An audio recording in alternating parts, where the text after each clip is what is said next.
tuseme umepunguza bei kutoka kwenye kile kiasi cha mwanzo milioni 2 kwa nadhani. Kwa nini ilikuwa hivyo? Ilikuwa hivyo kwa sababu ya kulinda uchakachuaji na kulisoma soko.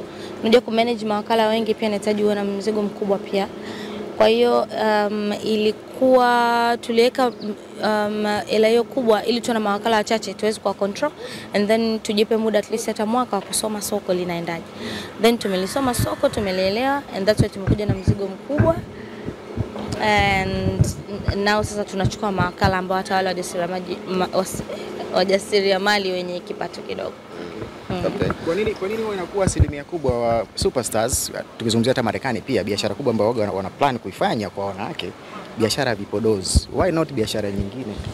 Inategemea, mimi sina tu biashara ya vipodozi. Lakini vipodozi ni okay, mimi sina tu biashara ya vipodozi.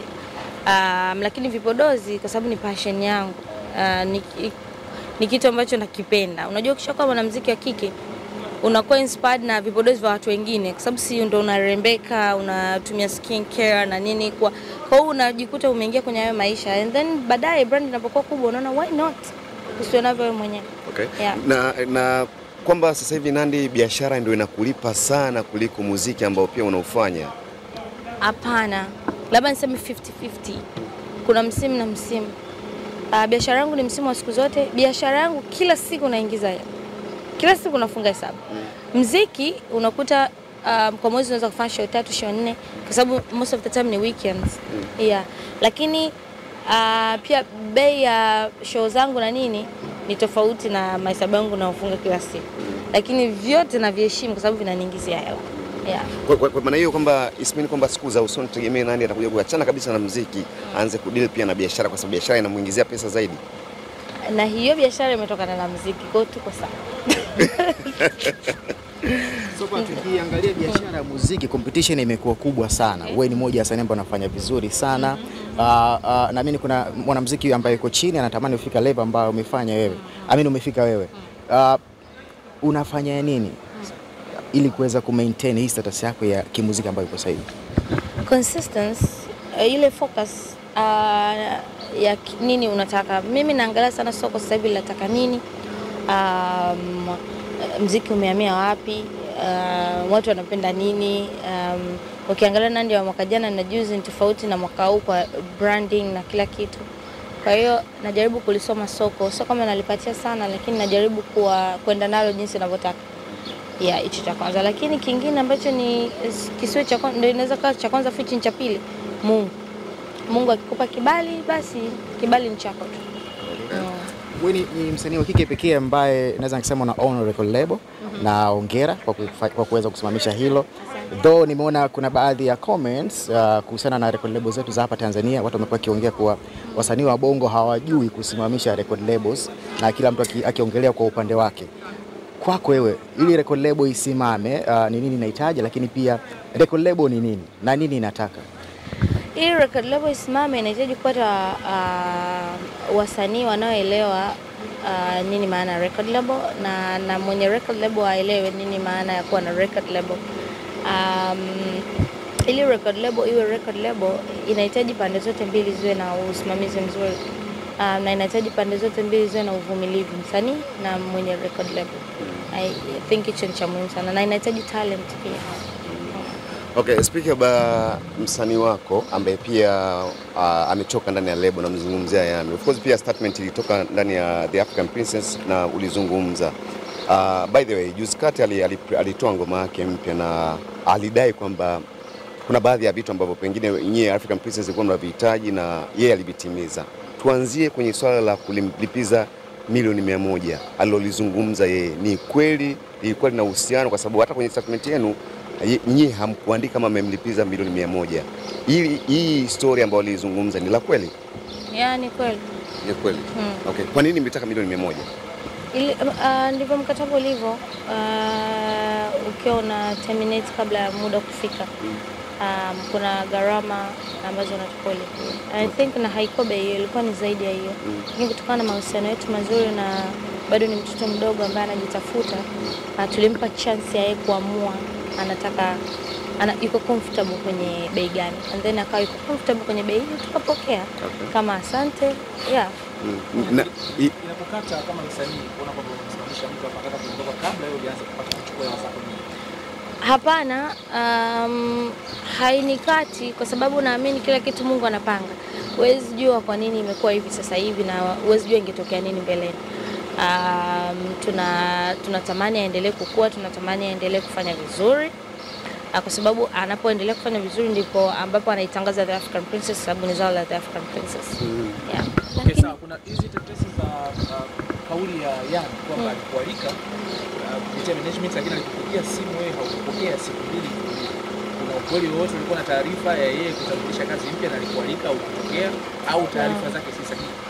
No. Hapana. Hakunipigia kiukweli simu. And hata mimi mwenyewe nilimtafuta kwenye DM kwa sababu ni sehemu ya Instagram ni sehemu ambayo anapenda kuingia sana. Kwa hiyo nilimtumia message. Nikamtumia interview ambayo niliiona, nikamuuliza kwamba umenipigia simu siku mbili. Ipi? Basi sijaona simu.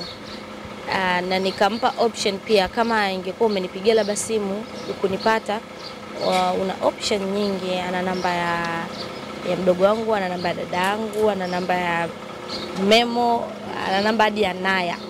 Anayo. Anayo. Angeweza kunitafuta pia huko kama sipatikani. Lakini kiukweli kwenye simu yangu Mungu ananiona sikuona hiyo simu. Lakini yeye alichonijibu ni kwamba alibiwa simu, hakuwa na namba, na mara ya mwisho mimi ndio nilimpigia pia aliniambia kwamba ameibiwa vitu vyake. Nilikuwa namuuliza kitu. Kwa hiyo kwake ilitokea namba, umeona. Yaani mimi nilipompigia ilitokea namba, lakini hakuniambia kama ana uzinduzi. Inawezekana labda alikuwa bado hajapanga uzinduzi. Kwa hiyo aliniambia nilipiga ikakata. Yaani alinipigia ikakata. Ndio alivyonijibu. Lakini akaniambia tu sorry kama nitakuwa nimechukulia vibaya. Then ikaisha tu hivyo. Lakini kiukweli kwa mimi sijagadhabika. Lakini unadhani kwamba hii ni njia sahihi kwa baadhi ya wasanii walikuwa wanatoka kwenye lebo kuonekana wanagombana na bosi zao? Kwa sababu Nandy umeshafanya kazi na watu mbalimbali, sio chini ya lebo lakini ushirika wa kibiashara. Unadhani ni sahihi kwa hao wasanii ambao mnawatoa kesho wanakuja wanatukana lebo au wanazungumzia vibaya bosi zao? Ni njia sahihi ya kuanza muziki kujitegemea? Sio njia sahihi kwa sababu katika maisha hii dunia yenyewe ni duara. Huwezi jua mbeleni nani atakusaidia katika situation gani. Na inabidi mahali unapotoka upaache pazuri ili unapopata shida uweze kurudi nyumbani. Kwa inapaswa watu waelewe pia thamani ya hizo lebo, umeelewa, kwamba watu walijitoa kwa mapenzi na sio kwa vinginevyo. Okay. Sawa, speaking about msanii mwenzako wa kike Abigail Chams, of course pia alikuwa nominated kwenye tuzo za BET na of course pia na wewe ni mmoja kati ya wasanii ambao pia ulionekana unafuatilia kwa ukaribu kabisa tukio la tuzo za BET. What's your comment kuhusiana na tuzo za BET? Amini Abigail Chams hajapata, lakini pia labda pengine una neno kwake kama msanii ambaye pia anakutizama kwa sababu najua yule ni mdogo wako. Kwanza nimpe hongera sana. Kufika tu pale na kukanyaga ile red carpet ya BET ni kitu kikubwa sana. Na amewakilisha nchi. Yeye ni mshindi. Yaani kufika tu pale tayari ni mshindi. Kwa sababu hawezi kutokana na washindi wawili, watoto wanne, lazima achaguliwe mmoja kutokana na wao. Lakini kwetu sisi yeye ni mshindi na kwa mashabiki zake yeye ni mshindi. Aendelee kutengeneza muziki mzuri as always. Tunamtakia kila la heri. Na mwisho ili kwangu, Nandy upo kwenye ndoa takriban miaka mingapi sasa? 3. 3. Una neno gani unaweza kumshauri? Najua umepitia mengi, uzushi mwingi, maneno yanakuwa mengi sana ndoa yako. Watu wanataka kufarakanisha. Unaweza kumpa ushauri gani best yako Zuchu?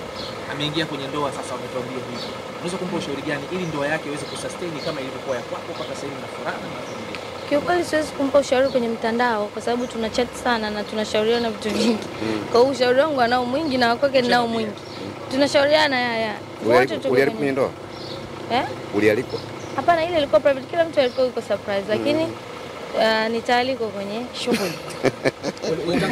Ulitangaza na unaona kwa yule pale anapata pete yako ya ndoa. Sijapata. Simnaona sina.